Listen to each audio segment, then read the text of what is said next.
How's everybody doing today? I hope everybody's doing well. I hope you've been busy and I hope you've been smiling, those big, beautiful smiles. Hope you've been having a great time with your families. Um, the book that I'm going to read to you guys today is called A Chair for My Mother. That's an interesting title, don't you think? A Chair for My Mother.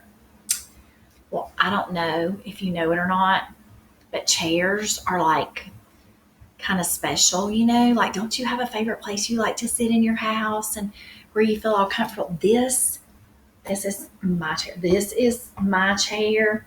I love this chair and I love to sit in it and read. And I have a little poof down here that I put my feet on, kind of like a footstool, and it just feels good. And so this story is about, having that special chair. And it's also about a very special child. And I hope you enjoyed. This is one of my favorite stories. It's written by Vera B. Williams. And I hope you like it. My mother works as a waitress in the Blue Tile Diner. After school sometimes, I go to meet her there. Then her boss, Josephine, gives me a job too. I wash the salts and peppers and fill the ketchups. One time, I peeled all the onions for the onion soup. When I finish, Josephine says, "Good work, honey," and pays me. And every time, I put half of my money into the jar. What do you think the jar is? Yeah, like a piggy bank? Yeah, I think you're right. It takes a long time to fill a jar this big. Every day when my mother comes home from work, I take down the jar. My mama empties all her change from tips out of her purse for me to count. Then we push all of the coins into the jar. Sometimes my mama is laughing when she comes home from work. Sometimes she's so tired she falls asleep while I count the money out into piles. Some days she has lots of tips. Some days she only has a little. Then she looks worried. But each evening, every single shiny coin goes into the jar. They're saving up all their coins. We sit in the kitchen to count the tips. Usually, Grandma sits with us too. While we count, she likes to hum. Often, she has money in her old leather wallet for us. Whenever she gets a good bargain on tomatoes or bananas or something she buys, she puts by the savings and they go into the jar. I'll slide up a little bit closer so you guys can see the picture better. Her mama looks tired, doesn't she? Waitressing is a very tiring job, guys. On your feet all day, carrying all those plates and serving people. When we can't get a single other coin into the jar, we are going to take out all the money and go and buy a chair. Yes, a chair. A wonderful, beautiful, fat, soft armchair. We will get one covered in velvet with roses all over it. We are going to get the best chair in the whole world. That is because our old chairs burned up. There was a big fire in our other house and all our chairs burned. So did our sofa and so did everything else. That was such a long time ago. My mother and I were coming home from buying new shoes. I had new sandals. She had new pumps. We were walking to our house from the bus. We were looking at everyone's tulips. She was saying she liked red tulips and I was saying I liked yellow ones. Then we came to our block.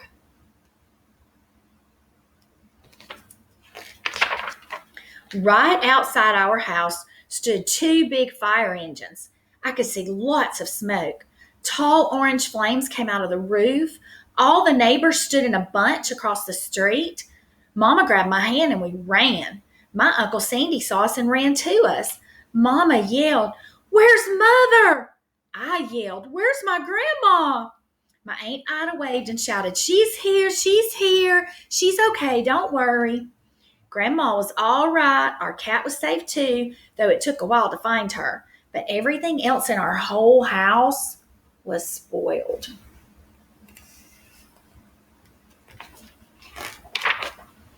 What was left of the house was burned to charcoal and ashes. We went to stay with my mother's sister, Aunt Ida, and Uncle Sandy. Then we were able to move into the apartment downstairs. We painted the walls yellow. The floors were all shiny, but the rooms were very empty. The first day we moved in, the neighbors brought pizza and cake and ice cream, and they brought a lot of other things too. The family across the street brought a table and 3 kitchen chairs. The very old man next door gave us a bed from when his children were little. My other grandpa brought us his beautiful rug. My mother's other sister, Sally, had made us red and white curtains. Mama's boss, Josephine, brought pots and pans, silverware, and dishes. My cousin brought me her own stuffed bear. Everyone clapped when my grandma made a speech. "You are all the kindest people," she said, "and we thank you very, very much. It's lucky we're young and can start all over."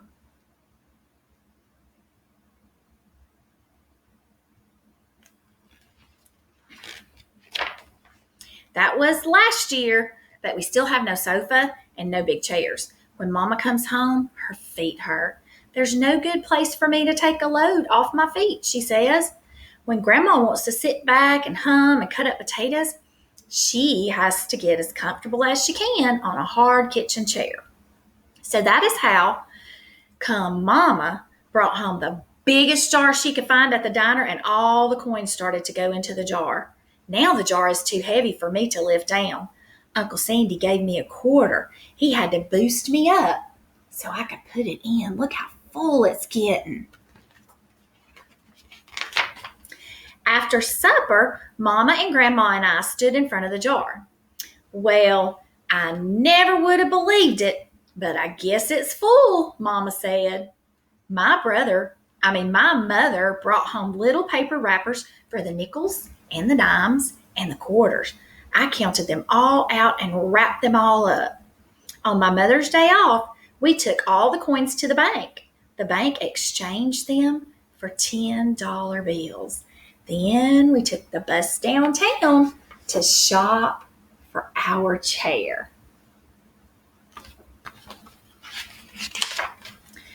We shopped through 4 furniture stores. We tried out big chairs and smaller ones, high chairs and low chairs, soft chairs and harder ones. Grandma said she felt like Goldilocks in the 3 Bears trying out all the chairs.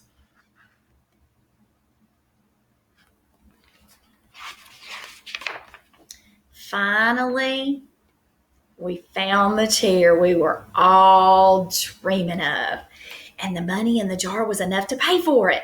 We called Aunt Ida and Uncle Sandy. They came right down in their pickup truck to drive the chair home for us. They knew we couldn't wait for it to be delivered. Look at there, guys. They found the perfect chair. Do you see it? Covered in roses.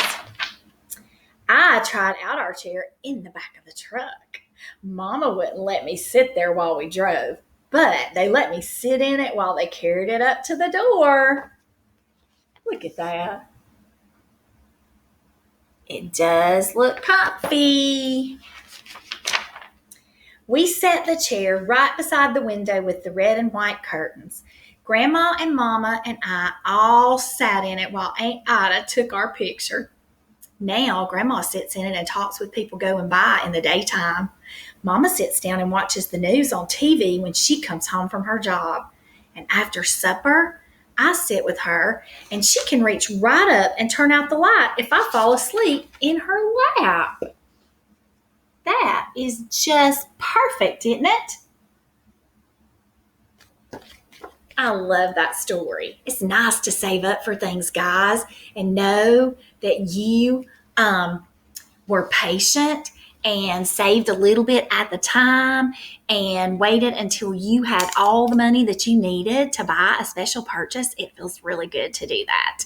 And it makes it so much more special to have something that you know that you worked for and paid for yourself. I think that's really cool. I hope you enjoyed the story today. Miss Wainwright will put the quiz number in the post. And I hope everybody takes the AR test. I love you guys. I'll see you next time.